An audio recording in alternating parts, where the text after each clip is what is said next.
তোমাকে কতদিন বলেছি এইসব খাবার আমি খেতে পারি না। আমি একটু মাংস খেতে চাই মা। আমার মাংস খেতে ইচ্ছে করছে কতদিন ধরে। আমি খাবো না এগুলো। ওগো, দেখেছো তোমার মেয়ের কাণ্ড? আমরা মাংস কোথায় পাবো যেখানে আমাদের নুন আনতে পান্তা ফুরোয়? আর যে খাবারগুলো তোর পাতে পড়েছে ওগুলো কিছু মানুষ খেতে পায় না। ওগুলো মানুষের স্বপ্ন, বুঝলি? এতেই সন্তুষ্ট থাক মা। কেন মিথ্যে কথা বলছো মা? বাবা তো ভালোই রোজগার করে। বাবাকে বলো না কিছু মাংস এনে আমাকে খাওয়াতে। আচ্ছা বাবা, একটা কথা বলো তো আমাকে।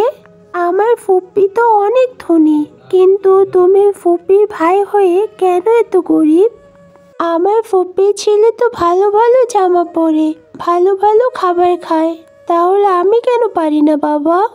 আমি কেন শাক লতা পাতা আর ডাল দিয়ে ভাত খাই বাবা? এইসব তুই বুঝবি না মা। আগে বড় হ, তারপর সবই বুঝবি। তোর ফুপ্পি আমার সাথে প্রতারণা করে আমার সব কেড়ে নিয়েছে, তাই আমি কোনো সম্পত্তিই পাইনি। সব তোর ফুপ্পির হয়ে গেছে। তবে চিন্তা করিস না মা, আমি তোকে খুব তাড়াতাড়ি মাংস এনে খাওয়াবো। এখন একটু কষ্ট করে খেয়ে নে মা। আচ্ছা, তুমিও না কেন ওর সাথে ফালতু পেঁচাল পারছো? ও যা চাইবে তাই কি আমাদের এনে দিতে হবে নাকি? আমাদের সামর্থ্যের মধ্যে যতটুকু থাকবে ততটুকুই তো আমরা খাওয়াবো ওকে।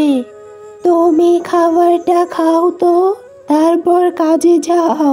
শোন মা, তোর বাবাকে আর আটকাস না, আর কথা বাড়াস না। খেয়ে কাজে যেতে দে। যদি কাজ একবার বন্ধ হয়ে যায় না, তাহলে এই খাবারও কপালে জুটবে না তোর, বুঝলি? তাই আগে থেকে সাবধান হয়ে যা। যা পাচ্ছিস তাই চুপচাপ খেয়ে নে। এই মেয়ে আর ভাবকে নিয়ে আমার হয়েছে যত জ্বালা। কোনো দিকেই তো আমি যেতে পারি না, সব কিছু আমার উপরেই পড়ে থাকে। আর তোর ফুপ্পির কথা একদমই মুখে আনবি না, বুঝলি? ধোঁকাবাজের নাম মুখে না নেয় ভালো।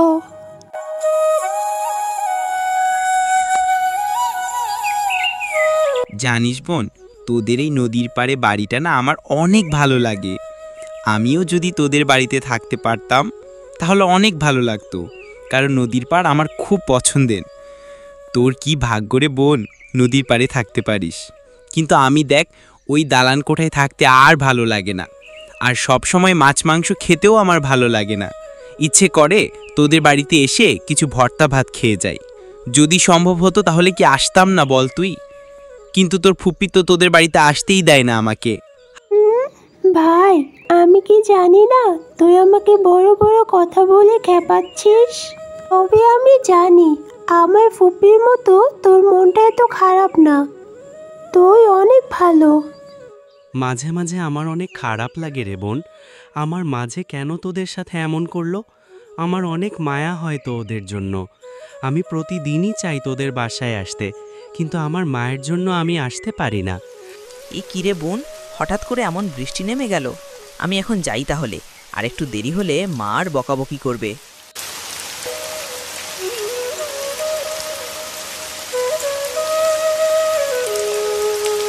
ওগো, বসে আছো যে, শরীরটা কি খারাপ লাগছে নাকি? মাঠে তো আমাদের গরুটা রয়েছে। যাও, আকাশটা কালো হয়ে গেছে, গরুটা গিয়ে নিয়ে আসো।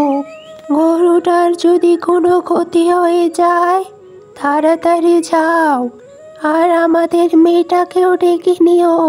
এই বৃষ্টির মধ্যে যে মেয়েটা কোথায় কোথায় ঘুরে বেড়াচ্ছে কে জানে।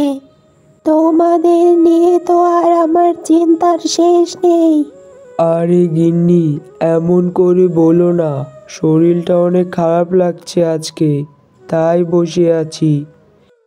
গরুটা এখনই মাঠে দিয়ে আসলাম, আর এখনই আকাশটা কালো হয়ে গেছে। আল্লাহর কাছে লাখ লাখ শুক্রিয়া যে আমি তোমাকে পেয়েছি গিন্নি। তুমি সব সময় আমাদের সাথে থাকো, আমাদের কথা ভাবো। তুমি অনেক ভালো গিন্নি। আমি অনেক খুশি তোমাকে পেয়ে। দিনের পর দিন কষ্টেই কেটে যাচ্ছে তাদের জীবন। ঘরে ভালো খাবার নেই, পরনের কাপড়ও জায়গায় জায়গায় ছেঁড়া। তবুও বেঁচে আছে তারা ভালোবেসে একে অপরকে আঁকড়ে ধরে। আর এই কঠিন সময়ের মাঝেই তারা শিখে নিয়েছে সুখ জিনিসটা শুধু টাকার মধ্যে না, মায়ার মধ্যে, ভালোবাসার মধ্যে।